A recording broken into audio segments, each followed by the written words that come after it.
হরে কৃষ্ণ বন্ধুরা, কিছুদিন আগেই জন্মাষ্টমী পালিত হয়েছে। সামনেই রয়েছে রাধাষ্টমীর ব্রত। কৃষ্ণ ভক্তদের কাছে রাধাষ্টমী ব্রতের মাহাত্ম্য অনেক। শুধু কৃষ্ণ ভক্তদের কাছে নয়, সনাতন ধর্মে রাধা অষ্টমীর বিশেষ তাৎপর্য রয়েছে।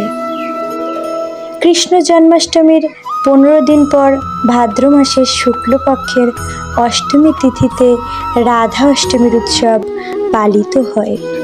এই দিন কিছু ব্যবস্থা করা খুবই শুভ বলে মনে করা হয়। রাধারানীকে মা লক্ষ্মীর অবতার বলে মনে করা হয়। তাকে ছাড়া ভগবান শ্রীকৃষ্ণ অসম্পূর্ণ। কথিত আছে যে রাধা অষ্টমীর দিন ভক্তি ভরে যে রাধারানীর পুজো করে তার সুখ ও সমৃদ্ধি লাভ হয়। রাধারানীর পাশাপাশি ভগবান শ্রীকৃষ্ণের আশীর্বাদ প্রাপ্ত হয়, সমস্ত ইচ্ছা পূরণ হয়। আরও বলা হয় যে ব্যক্তি রাধাষ্টমীর ব্রত পালন করে না তার জন্মাষ্টমীর ব্রতের ফল লাভ হয় না।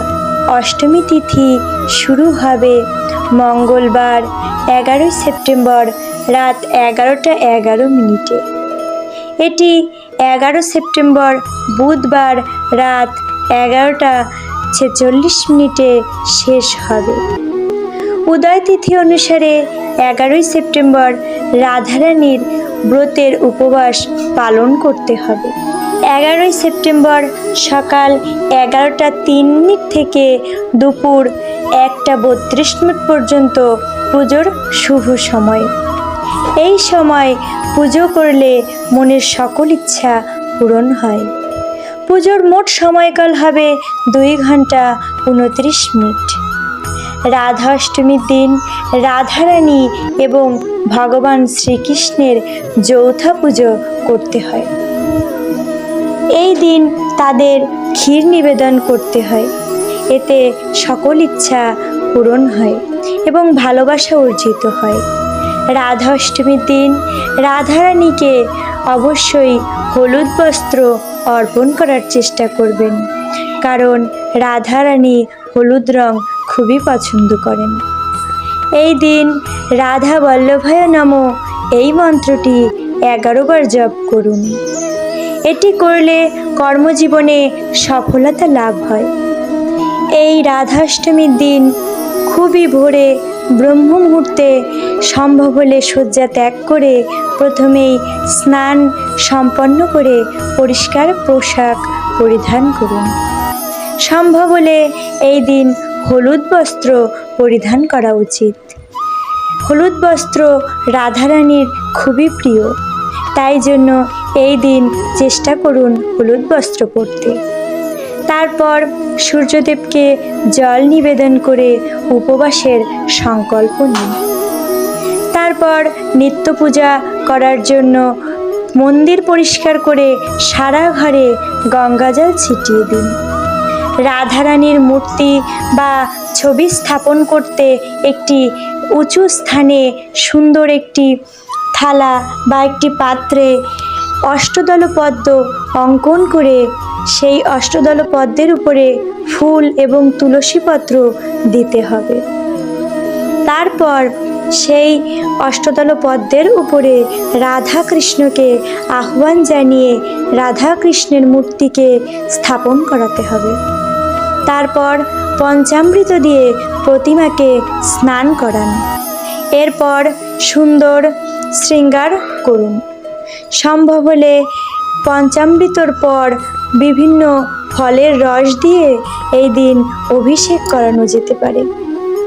অভিষেকের শেষে সুন্দর একটি পরিষ্কার পরিচ্ছন্ন তোয়ালে দিয়ে রাধা গোবিন্দকে মুছিয়ে তারপর সাধ্য অনুসারে শৃঙ্গার করানো উচিত। তারপর রাধারানীকে ফল, মিষ্টি, মালপোয়া, ক্ষীর এবং রাবড়ি নিবেদন করুন। রাধারানী রাবড়ি খুবই পছন্দ করেন। এছাড়া রাধারানীর পছন্দের একটি পায়েস হলো সিমুইয়ের পায়েস এবং মালপোয়া রাধাকৃষ্ণ উভয়েরই পছন্দের পিঠা। ধূপ এবং দীপ দিয়ে আরতি করুন। এই দিন অবশ্যই গাটিকচু দিয়ে একটি পদ রাধারানীকে অবশ্যই রান্না করে নিবেদন করুন। আর রাধারানীর সবচেয়ে প্রিয় পছন্দের ফল হলো আতা ফল। এই দিন সম্ভব হলে একটি আতা ফল পুজোয় ভগবানের উদ্দেশ্যে নিবেদন করুন। পুজোর পরে প্রসাদ খেয়ে উপবাস ভাঙুন। কেউ রাধাষ্টমীর ব্রত পালন করলে তার কোটি ব্রহ্মহত্যার পাপ চলে যায়। রাধাষ্টমী ব্রত একবার পালন করলে সহস্র একাদশী পালনের 100 গুণ ফল লাভ হয়। পর্বত সমান সোনা দান করলে যে ফল লাভ হয় তার 100 গুণ ফল লাভ হয় রাধাষ্টমী ব্রত পালনে। একবার রাধাষ্টমী ব্রত পালন করলে সহস্র কন্যাদানের ফল লাভ হয়। একবার রাধাষ্টমী ব্রত পালনে গঙ্গা আদি সকল তীর্থের ফল লাভ হয়।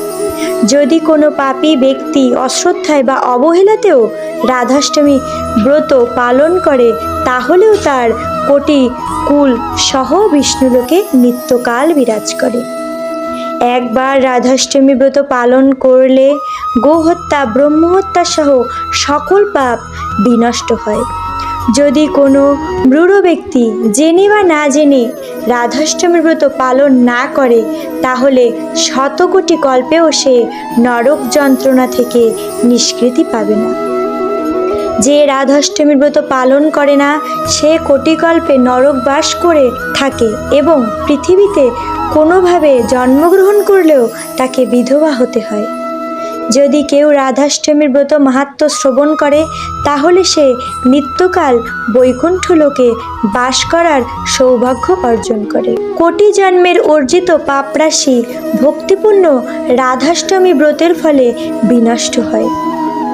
গঙ্গা ইত্যাদি সমস্ত পবিত্র তীর্থের স্নান করে যে ফল লাভ হয় একমাত্র রাধাষ্টমী ব্রত পালন করলে সেই ফল লাভ হয়।